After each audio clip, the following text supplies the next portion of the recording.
राहुल गांधी नाशिकमध्ये आले तर तोंडाला काळा फासू, ठाकरेंच्या शिवसेनेचे उपमहानगर प्रमुख बाळा दराडे यांनी इशारा दिला आहे।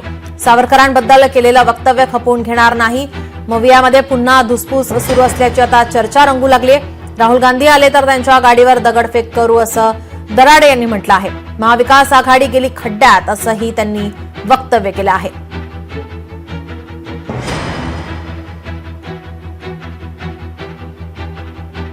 आम्ही राजकारण करताना आम्ही असा कुठलाही आमच्या विचारांशी तडजोड करत नाही।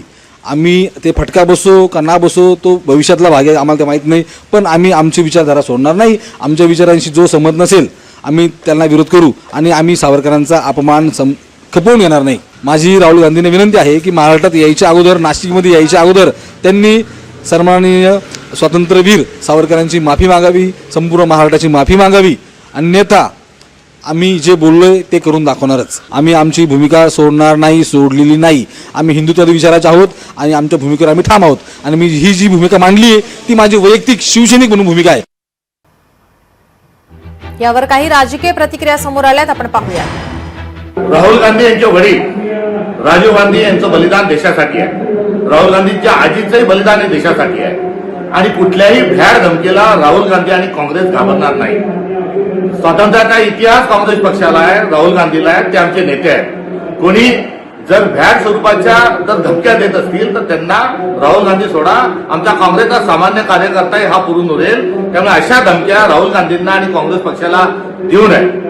राहिला प्रश्न, राहुल गांधी सावरकरांच्या संदर्भात काय बोलले याची समीक्षा जर होत असेल तर त्याचं स्वागत आहे। राहुल गांधींनी कधीही शेलक्या भाषेत अथवा अपशब्द हे सावरकरांबद्दल काढलेले नाहीत। तर काँग्रेसचा कार्यकर्ता आणि महाराष्ट्र प्रदेश काँग्रेस कमिटी ही अशा प्रकारच्या आरोपांना निपटून घेईल। असं कोणीतरी वायफळगिरी जर करत असेल तर त्या ठिकाणी त्याची खबरदारी आम्हालाही घेता येते।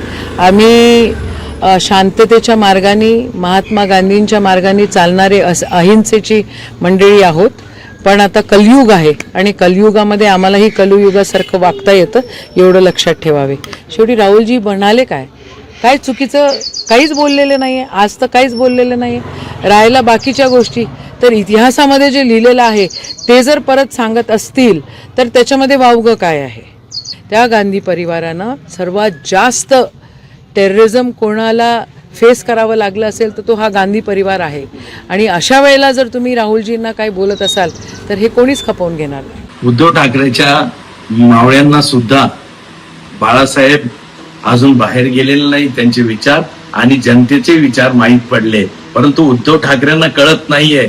आता किती दिवस मावळे हे त्या गप्प बसतील, आता बोलायला लागले मावळे आणि मावळ्यांकडनं तरी उद्धव ठाकरेंनी शिकावं, नाहीतर राहिलेले उद्धव ठाकरे सुद्धा पूर्ण बुडून जातील।